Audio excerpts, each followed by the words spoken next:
Hello, I'm Ryan Harper, digital reporter here with WNCT, and today I'm speaking with Mr. James Jones, Director of Freedom of North Carolina. I'm going to be asking a couple of questions today about the filmmaking process.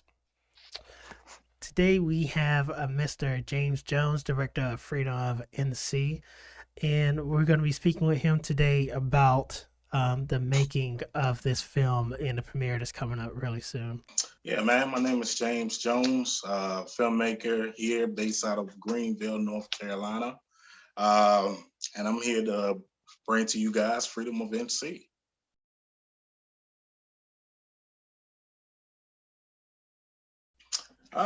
Yeah, man. Pretty much born and raised um, right here in Greenville, North Carolina.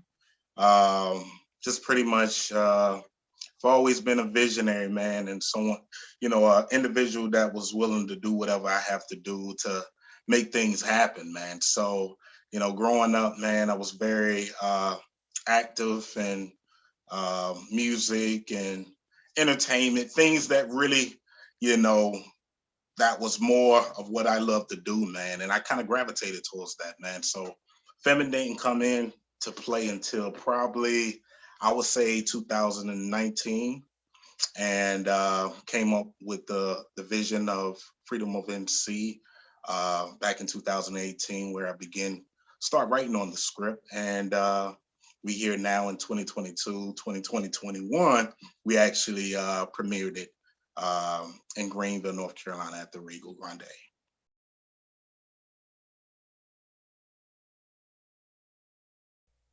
Well, I actually didn't go in. I didn't go to school or have taken anything pertaining to film. Man, I actually have 15 going on 16 years where experience in editing, where I did basically certain work, for Steve Harvey Neighborhood Awards he would do every year.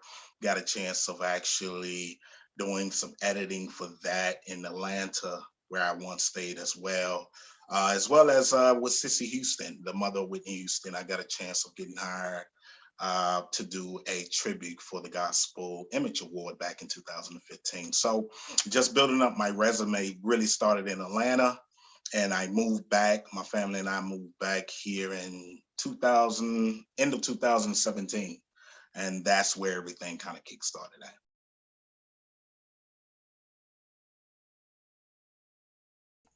I would say, man, just I wanted to be very creative, man, of how I reach the youth. I think that was one of my main focus of reaching our young kids today, man, and making history appealing, if that makes sense. So I wanted to create, basically it started from a music video, an educational music video. And you know, after watching it, the video, I kind of had in my mind like I can take this a step further, and that vision hit me of doing a full feature film pertaining a bit of history here in North Carolina, and really, expressing the history in our narrative, if that makes sense. So that's how that came about.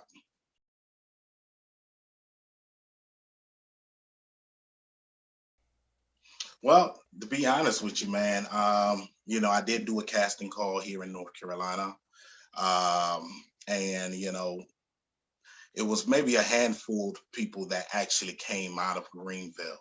And then from there on out, just different people from different, cities and towns began to just kind of start reaching out. Had selective, even cast members that knew people that was interested and pretty much brought them to my attention, man. And I kind of gave them a chance to be able to do an improv in front of me, and if I liked what they saw, they got on board.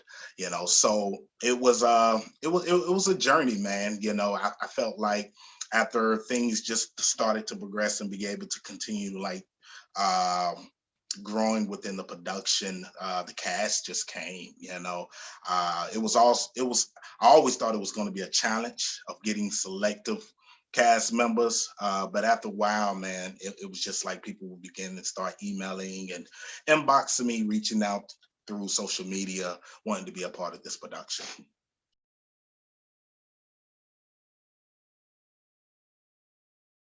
Well, pertaining to freedom of NC, we got a few behind the scenes things that we capture and just moments that we want to kind of, we can kind of go back and say, remember when we did this. So yes, we basically got that coming as well.